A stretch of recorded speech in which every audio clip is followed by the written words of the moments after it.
Listen closely. The shift has already begun, and the proof is hidden in the way the air feels different when you walk into a room you used to tolerate. The old ache doesn't grip you the same way. The whispers don't sting. The gravity that once kept your shoulders bent is loosening its hold. This is not wishful thinking or the echo of one more motivational message. This is an announcement. The seal has been broken over your name, and the reason you've felt misread, misplaced, and mysteriously preserved is because you were never meant to be ordinary. You are one of the chosen, marked for a path that refuses to make sense until it suddenly does, like a puzzle that tormented you for years and then, in one quiet breath, clicks perfectly into place. You have carried rooms you were never allowed to rearrange. You have sat at tables where your silence was the price of keeping the peace, where your brilliance was welcomed only when dimmed to a level that didn't threaten anyone else's comfort. You know what it is to be thanked for your patience by people who unknowingly fed on it. You remember the night you nearly chose numbness over faith because numbness promised faster relief. You remember looking at the ceiling as if the ceiling might open and speak, asking with a voice so tired it barely counted as sound, "If I'm chosen, why has it felt like exile?" And even then, especially then, something kept you from surrendering the last piece of you that still believed. It wasn't logic, it wasn't evidence. It was a thread, thin as a hair, glowing with a softness nothing else could counterfeit. That thread is what heaven calls covenant. There is a pattern to every storm you have survived.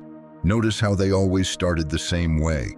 A small misunderstanding that grew fangs, a friendly face that hardened at the exact moment you stepped into your potential, an unexpected bill, a sudden illness, a betrayal that refused to wear a mask and instead stared you down with eyes you once trusted. You learned the choreography of disappointment so well that you could predict the next step before it landed.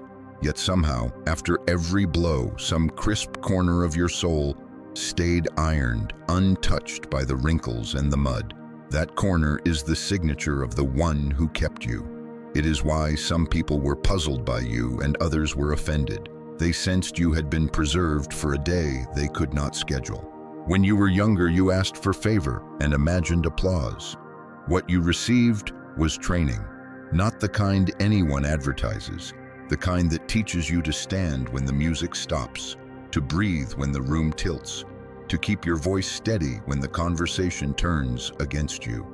You learn to recognize the difference between the enemy's thunder and God's whisper, between pressure that crushes and pressure that forms. There were seasons when you were so hidden that even your reflection felt like a stranger. Yet in secret, when you washed the dishes, when you drove alone, when you walked from the parking lot to your front door, your spirit kept picking up the smell of rain before anyone else saw. Clouds. You have always been weather sensitive to the movements of the divine. I will tell you a mystery that often offends the unprepared. Being chosen does not mean you get a lighter load. It means you receive strength that breaks the scale. There were days you were measured by people who only owned bathroom scales, not freight scales. They weighed your calling like it was a suitcase and told you you were over the limit when, in truth, you were designed to haul the cargo of generations. You were born with a back made for bridges. You did not ask for that responsibility. It asked for you, and heaven answered on your behalf. That is why certain shortcuts closed when you ran toward them.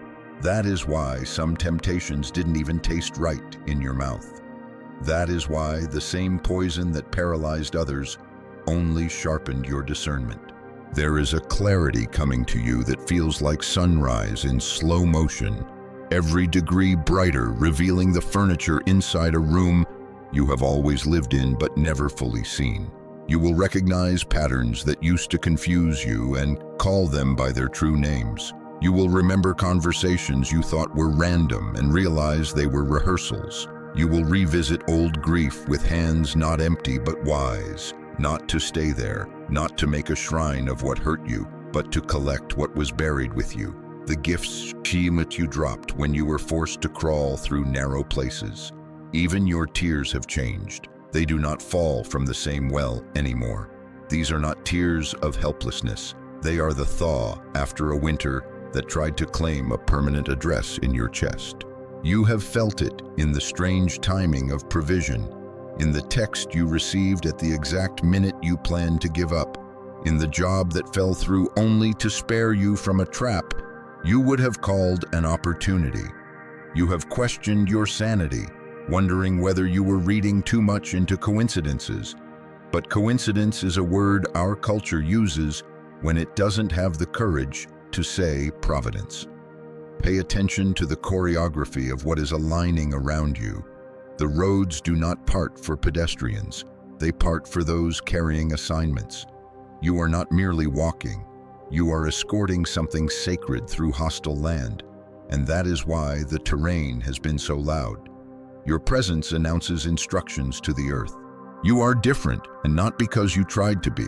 The difference was installed like a hidden program long before you learned the language of the world that tried to uninstall it. People saw your kindness and thought it meant pliability. They misread gentleness as weakness. But gentleness is the tone of power that already knows its outcome. You were not negotiating for a place at tables that could not feed you. You were scouting for the table you were meant to build. The recipes are in your bloodline. The chairs are being carved even now. Those who laughed at your empty dining room will soon ask if there is room for two more. Let your heart be ready to recognize those who come with humility. Let it also be ready to set boundaries for those who only come to take pictures. If you have wondered why the attacks were timed to your thresholds, why the car broke down the week of your interview, why your health faltered when you finally chose yourself, why people withdrew when you stopped volunteering for your own diminishment, it is because thresholds attract guardians, not heavenly ones. These are the guards of the old narrative, the ones invested in the version of you that kept the peace at your own expense. They operate through fear, obligation, and guilt, and they cannot follow you where you are going. The new rooms require a different oxygen, and you are already acclimating. Breathe, stretch your lungs with promises bigger than your history. Your history is not a prison, it is a library. Visit it for wisdom, not for residence. Your name has been spoken in places you have not entered yet. Doors you did not knock on are unlocking from the inside because something within those rooms recognizes your assignment. You will not have to beg your way in. You will be invited, and the evidence of that invitation will be a peace that remains even while you shake. Do not confuse trembling with unworthiness. Even mountains tremble when they welcome thunder. You are allowed to feel the voltage of your own crossing. It means the system is powering up. So hear this without flinching. God is about to show why you're different, and He will do it in ways that require no defense from you. Your vindication will not be a speech, it will be a sequence. Your explanation will be fruit. Those who doubted will taste, and after tasting, they will stop arguing. You will not need to clap back at any shadow. Light does not debate darkness, it simply arrives and refuses to leave. Prepare your heart to forgive faster than you ever imagined, not because what happened was small, but because your future is too tailored to be worn with resentment. What is coming must be worn clean. If you are hearing this and something in you is standing, even though you are sitting, that is your confirmation. You have outgrown certain ceilings. You have outlived certain lies. You have outloved certain betrayals. And now, as surely as morning keeps its promise, your life is about to tell the truth about you in public. Stay gentle, stay anchored, stay ready. You have walked through nights that had no clocks, where the minutes would not move and the moon seemed nailed in place like a warning. You learned to navigate by sounds other people could not hear, the subtle click of a lock opening in the distance, the way your name felt different when it was prayed with love versus spoken with agenda. There were storms that did not come from the sky. They entered through familiar doors, carrying casseroles and concern. smiling while shifting furniture inside your soul without permission. You noticed how the temperature dropped after certain compliments, how laughter could have teeth, how meetings could be choreographed to corner you into signing contracts with your own doubt. Some wars announce themselves with drums. Yours often arrived dressed as obligation, whispering that to say no would be unholy. You know now that holiness sometimes sounds exactly like no more. There were days the battlefield was a group chat, and the arrows were screenshots. There were weeks when your body kept the score with headaches that began before sunrise and a heaviness behind the ribs that no stretching could loosen. You visited the pharmacy and the bookstore, tried green tea and grit, switched pillows and schedules, but the pressure did not lift until you realized you were not made to carry everyone else's weather inside your chest. Even then, you stayed soft. You did not retaliate. You did not publish a counterattack. You refused the taste of vengeance that pretends to be strength, but always leaves a dry mouth. You chose the long strength, quiet, watchful, rooted like a tree that has memorized where the water lives. You have buried seasons with your bare hands and rose anyway. Think of the mornings when your eyes were swollen from a night without answers, and yet you still tied your shoes, still showed up where you were called, still extended kindness to people who mistook it for currency they could spend. Those mornings counted more than the days of applause. Heaven measures differently. When you forgave in the dark with no witnesses, the ledger recorded thunder. When you returned what you borrowed, time, tools, trust, even after it cost you, the balance shifted in rooms you could not see. When you told the truth, even though silence would have paid better, light found a new door into your house. You learned to fight with open hands. That does not mean you were defenseless. It means you were dangerous in a way your enemies could not calculate. Open hands receive strategy. Open hands signal that you are not trying to hoard control, and because of that, control cannot be used to bait you. You stopped answering every provocation. You allowed some accusations to die in the emptiness of their own echo. You learned the difference between a battle and a burglary, between what required your sword and what only wanted your attention. Every time you kept your attention instead of spending it recklessly, something ancient applauded. You were getting your crown back one decision at a time. They said you were too sensitive, and for a while that accusation felt like gravel in your shoes. But consider the instruments used in the temple. Holy, precise, sensitive to the slightest impurity. Sensitivity is not fragility when it is married to discernment. It is calibration. You can detect off notes that others accept as normal because your ear has been trained in silence. You know the weight amount of peace the way a jeweler knows a diamond by touch. When a room's atmosphere lies to itself, you feel the seam. This is not a curse, it is a calling, and it is why certain people could never sit comfortably in your presence while practicing doublespeak. The same light that warmed the weary exposed the counterfeit. You were not trying to expose anyone. You were simply being true. Truth has a way of turning on lamps. There were schemes arranged like chess, hands moving pieces while pretending to coach you toward victory. It looked benevolent until you realized every suggested move made you smaller. When you finally stepped away from that board, they said you feared competition. But the truth was simpler and sharper. You outgrew games that required you to forget who made the board. The move that broke their strategy was not loud, it was choosing not to play. And that is when the trembling began, not always in their hands, but in the scaffolding of the lies they built to make sense of your refusal. Systems shake when someone remembers they are free. You have been tested by delays that felt like denials and by detours that wrapped around entire years. But even delays have tutors. The waiting taught you differential diagnosis. Not every closed door is warfare. Sometimes it is surgery. Not every silence is punishment. Sometimes it is the noise canceling needed for a new frequency. You discovered how to hold prophecy and practicality in the same palm, to dream boldly at midnight and still finish your email by noon. People love to romanticize resilience until it requires calendars and repentance. You did both. You put dates on your promises and apologized to your own body for the times you ignored its alarms. Heaven noticed the tenderness with which you began to steward yourself. When you were slandered, you did not build a stage to defend your name. You built a life that would do it for you. When you were underestimated, you stayed underestimated long enough to finish the blueprint without sabotage. Your enemies held strategy meetings only to lose to their own impatience. They kept touching the oven to prove it wasn't hot and then blamed you for their burns. Meanwhile, you kept cooking, season by season, letting the aroma of obedience fill hallways that used to be haunted with anxiety. The same mouths that mocked your process will soon need the nourishment only your processes can provide.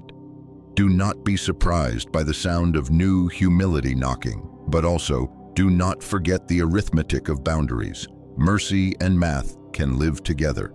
You have wondered whether anyone, anywhere, actually saw the nights you cried out and offered back the same dream that almost broke you. You need to know this.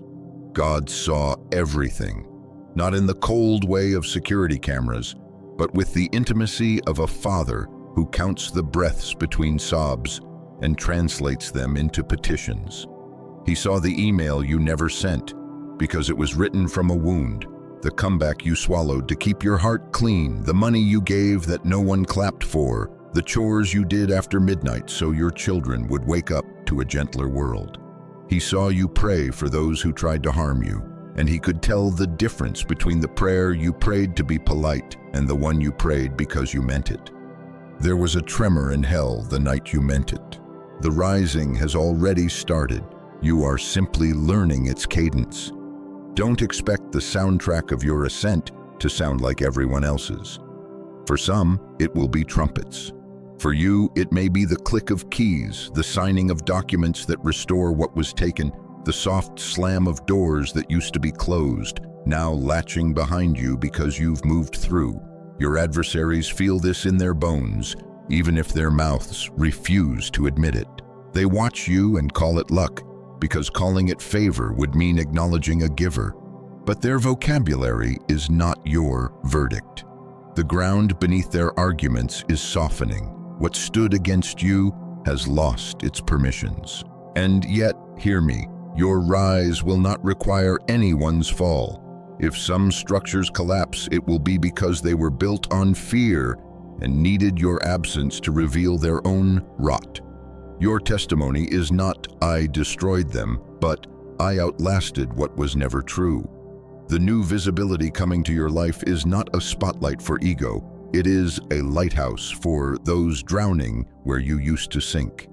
You will speak, and people who thought they were weak will recognize their reflection in your words and stand up, not to worship you, but to remember the one who carried you when your legs forgot the choreography of walking. You carry the scent of endurance now, and it changes the wildlife around you. Predators think twice, parasites detach. Counterfeits overplay their hand and reveal their seams.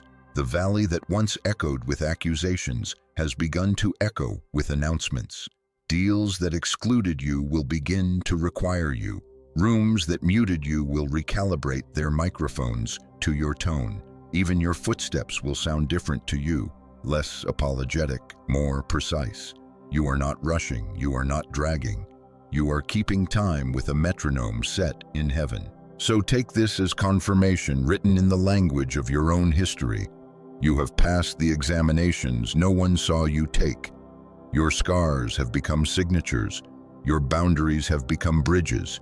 Your kindness now has teeth, and your courage has patience. The ones who misread you will need new glasses, but you do not have to buy them. What you owe the past is only gratitude for its lessons and distance from its patterns. Walk on. The ground is learning your name, and every step you take is teaching it how to hold you without swallowing you.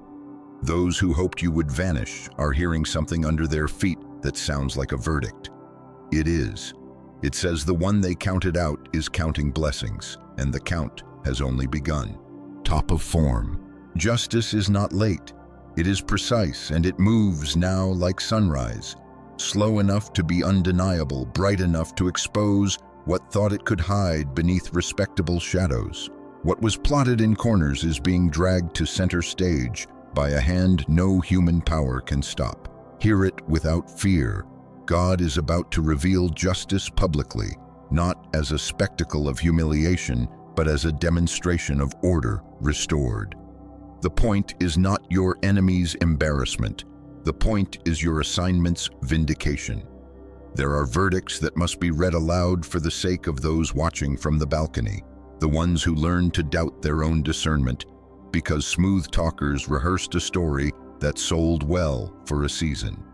Heaven is ending that season. The new reading of the record has begun. Do you feel the reversal already tugging at your days?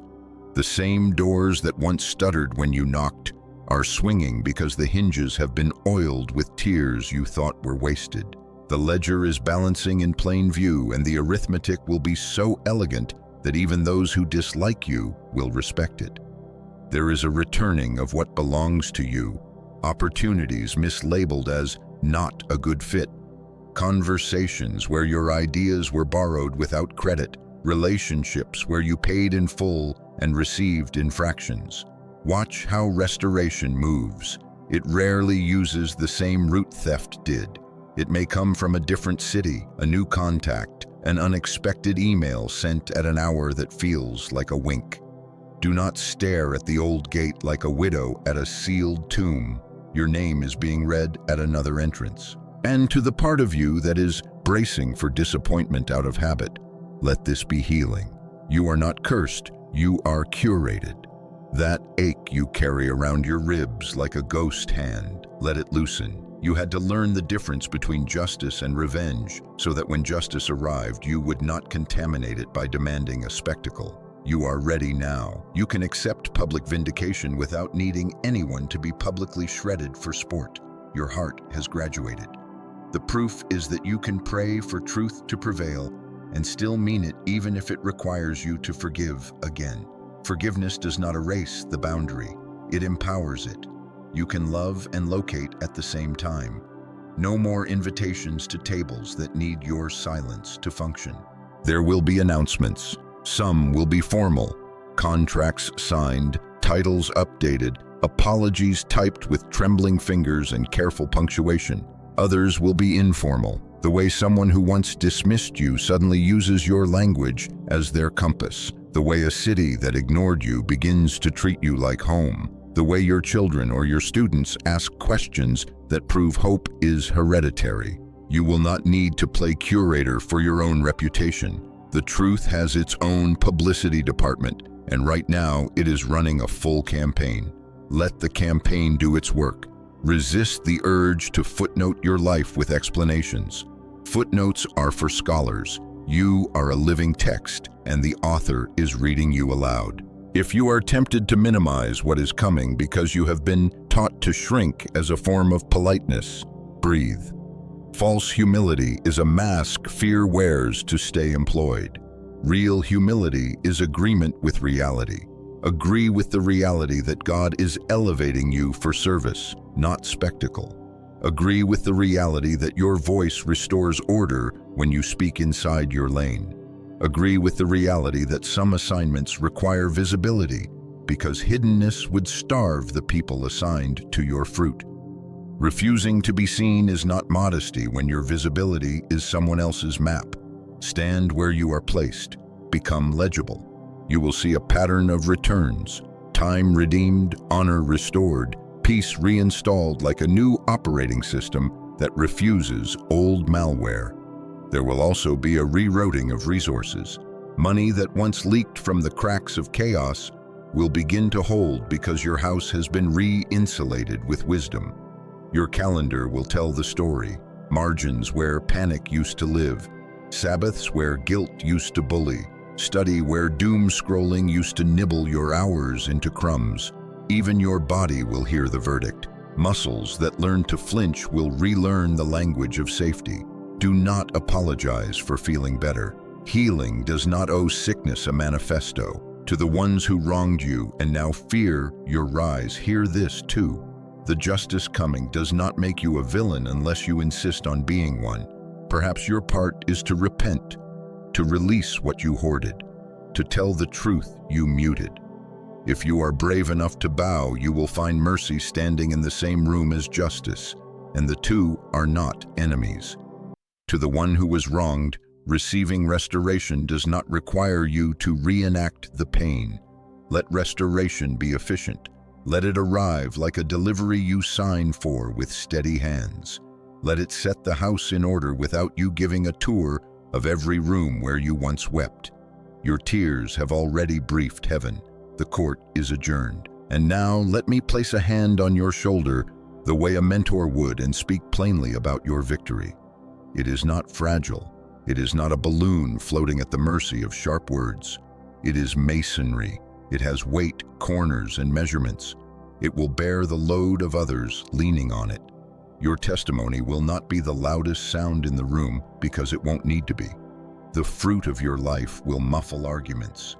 The steadiness of your decisions will make noise without shouting. Your children will eat from trees you watered with prayers. You prayed when nobody texted back. Your community will find shade under the patience you practiced when impatience would have made you famous faster but emptier. Victory looks like longevity wearing joy. Here is your encouragement in the language of strategy. Keep your mind clean. Do not rehearse old scenes with new venom. Do not audition for roles you have already resigned.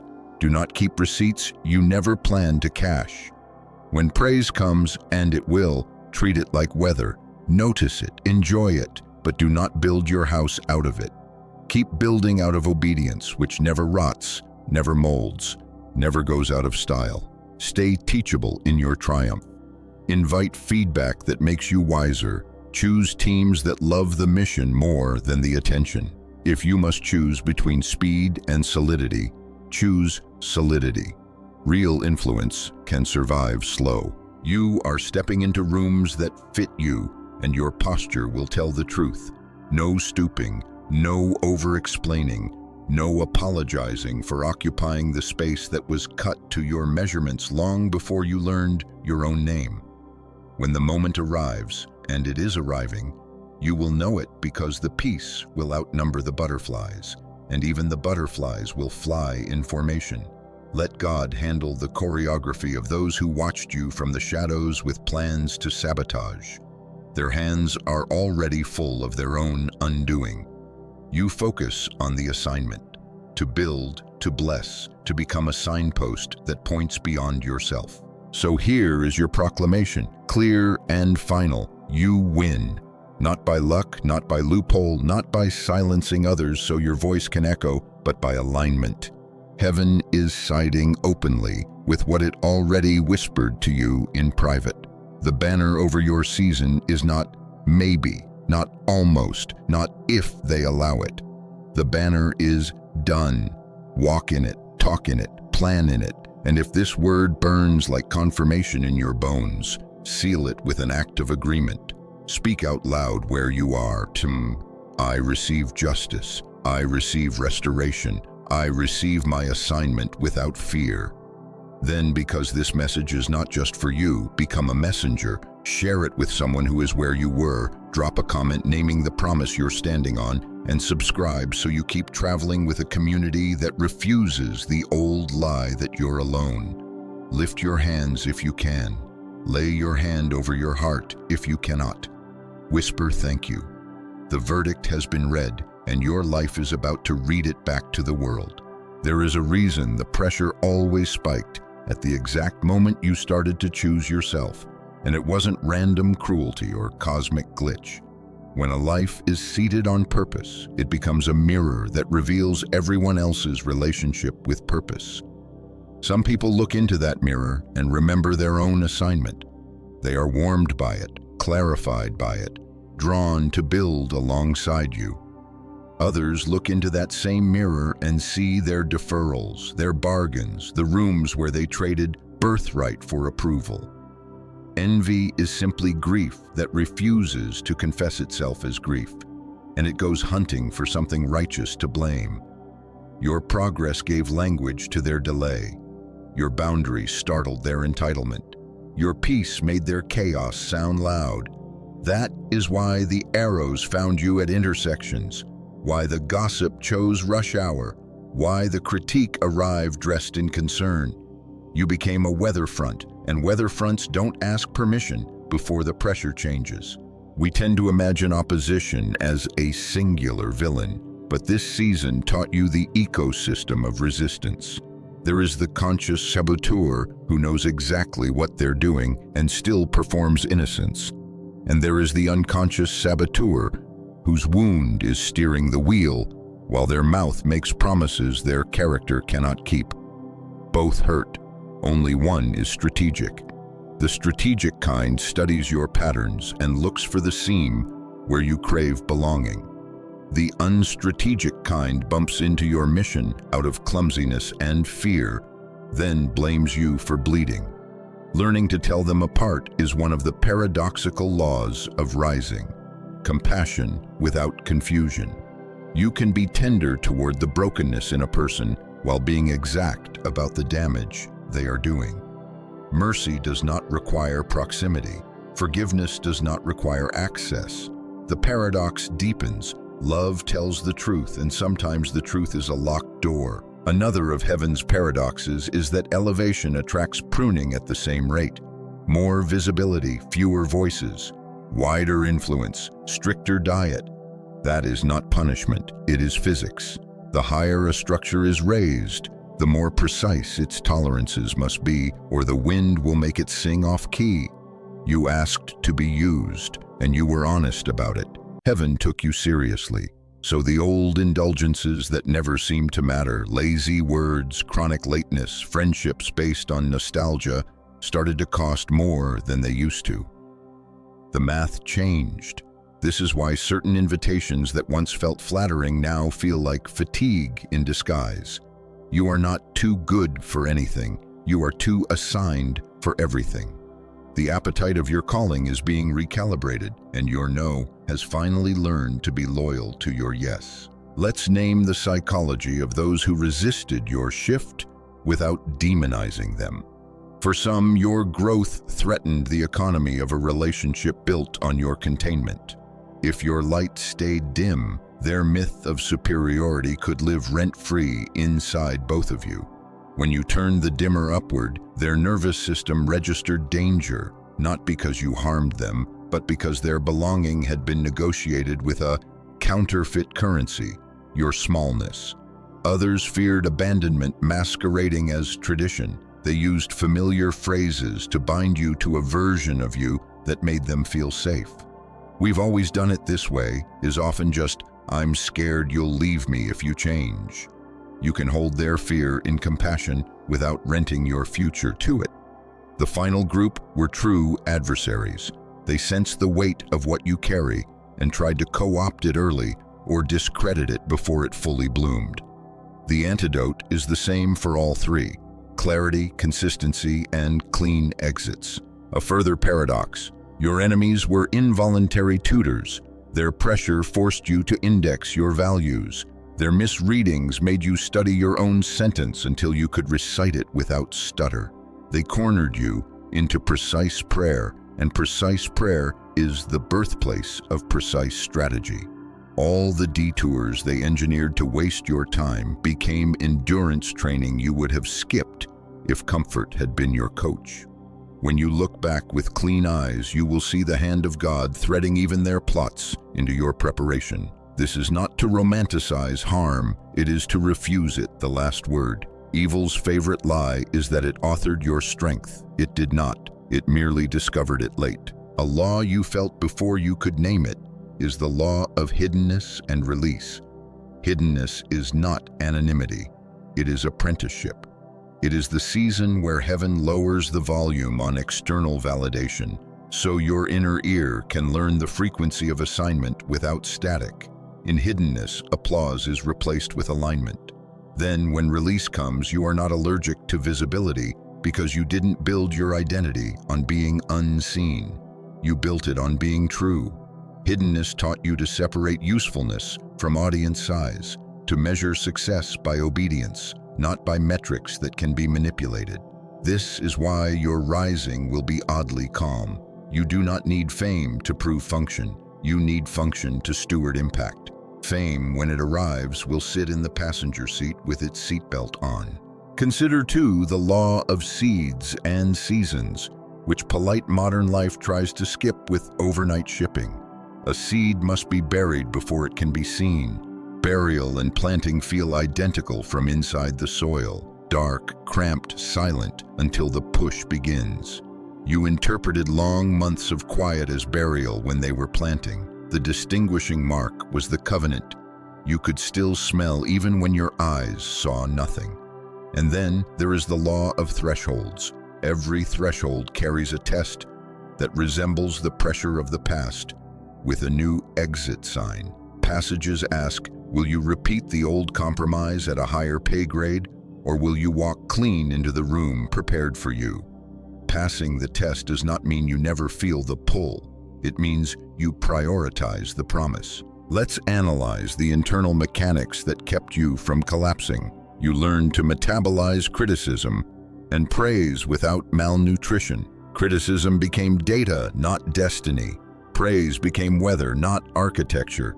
You implemented rituals that sound ordinary but are anything but. Walking without your phone, praying without agenda, scheduling rest like a meeting with a king. You learned to end conversations when your spirit got foggy. You learned to feed your curiosity without starving your boundaries. You learned to ask for help before your tank hit zero. These are not soft skills. They are survival skills for a soul on assignment. The enemy of your calling was not only malice from others, it was the temptation to abandon yourself for outcomes. You repented of that temptation by choosing presence over performance day after day, until even your nervous system began to trust you again. As for the ones who stayed, notice their psychology too. They are not intimidated by your light because they have learned that light multiplies when shared.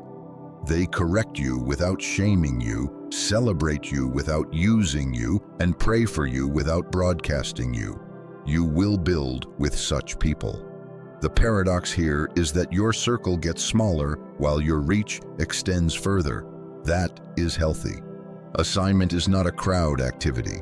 It is a covenant with teammates who love the mission more than the spotlight. Some of them will be older in years. Others will be young but ancient in spirit. You will recognize them by the quiet in your body when you plan together. Peace is a credential. Now, anchor all of this to your soul's mission. You are not called to win arguments. You are called to host presence and translate it into structures that bless people who may never learn your name. Your work, whether it is teaching, building, writing, healing, parenting, inventing, advocating, becomes sacrament when it is done in alignment with the one who sent you. The attacks were proportionate to the threat your alignment poses to systems built on fear. You were targeted because you are a corridor. Through you, resources and ideas and mercies travel to places they were never meant to reach if gatekeepers had their say. That is why the pressure escalated whenever your corridor widened. The traffic of goodness increased. Do not mythologize the path ahead. It will still require sweat and wisdom, but now you know the laws you're living under, and knowledge reduces drama. Expect pruning to accompany promotion. Expect visibility to demand stricter stewardship. Expect some to misunderstand your boundaries and call them arrogance. Expect your body to tell the truth before your mouth can. Expect your peace to make noise. And expect this, above all, the God who trained you. In the quiet will trust you in the public. You are not graduating from dependence. You are graduating into deeper dependence that looks like authority from the outside. Keep your ear tuned to the same whisper that guided you through exile. The map does not change just because the scenery did. The mission remains. Carry presence, build what heals, and let your life be the apology that lies never received, but truth always deserved. You have not come this far to become a monument to survival. You are a living river, and rivers are named for where they're going, not what they've passed. So take a breath and let the truth settle where fear used to camp.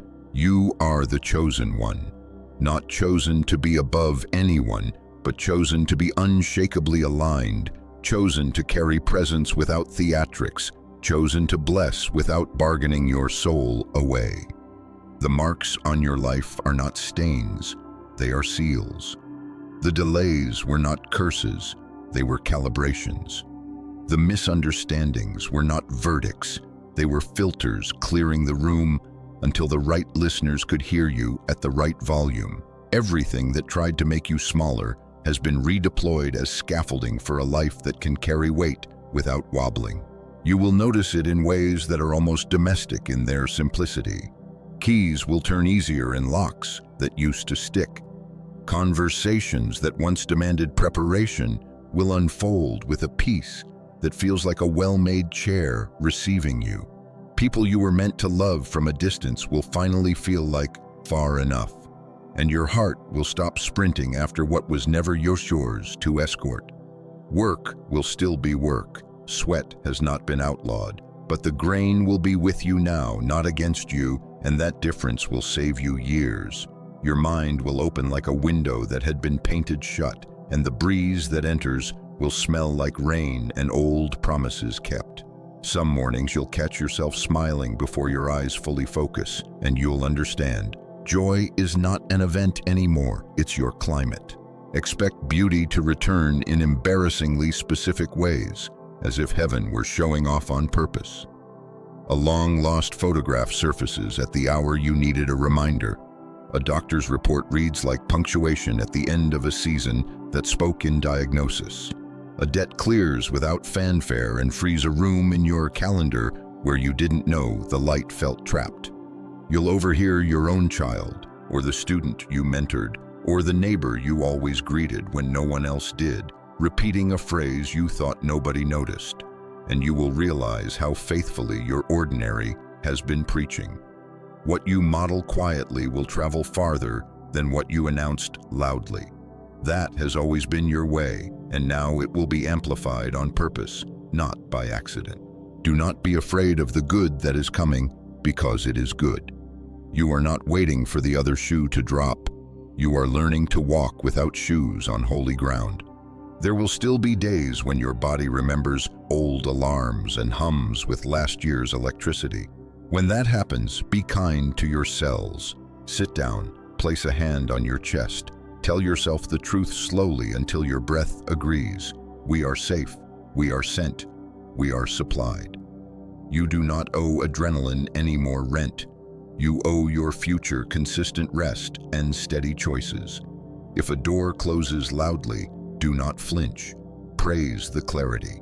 If a door opens softly, do not hesitate. Honor the invitation. You do not have to audition for what already has your name engraved on it. From here, your victories will be less like fireworks and more like foundations, quiet, level, enduring. This is not the universe's vague benevolence. This is the Father keeping covenant in public the way He kept you in private. Receive it without apologizing. Your gratitude is enough, your guilt is unnecessary. When applause arrives, let it pass through you like wind through a bell. Make music, but do not try to store the breeze. When criticism arrives, let it sit on the porch until you're ready to check the mail. If there's truth in it, harvest the lesson. If not, return to sender with peace and keep building your home in wisdom, your table in generosity, your schedule in integrity, your yes in prayer, your no in love. If you can, do something practical right now that acts like prophecy in your own life. Write the letter you've avoided because it required boundaries.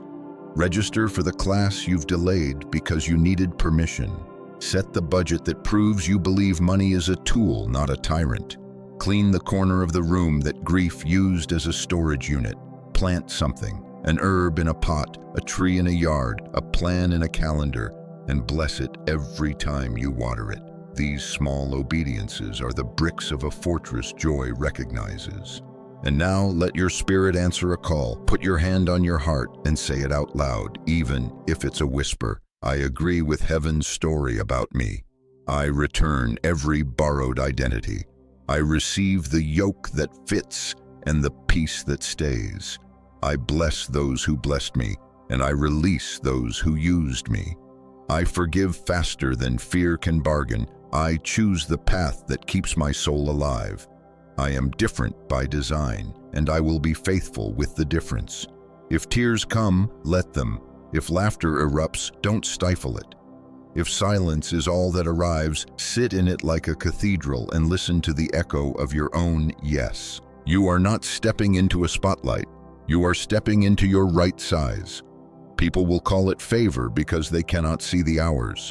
Let them. You will call it obedience because you remember the wilderness and the whisper that kept you from building an altar to despair.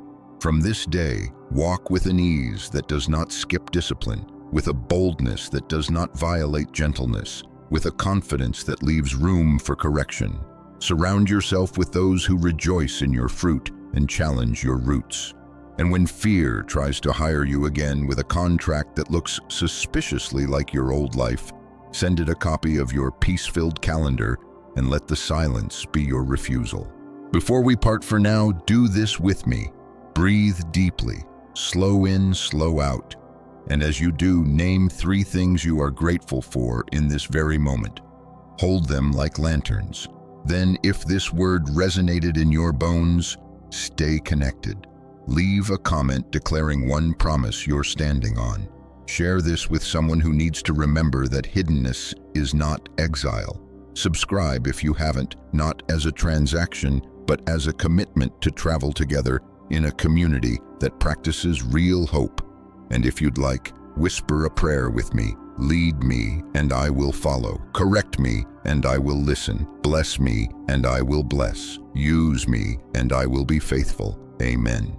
Go gently, go steadily, go surely. The road knows your name now, and it will hold you.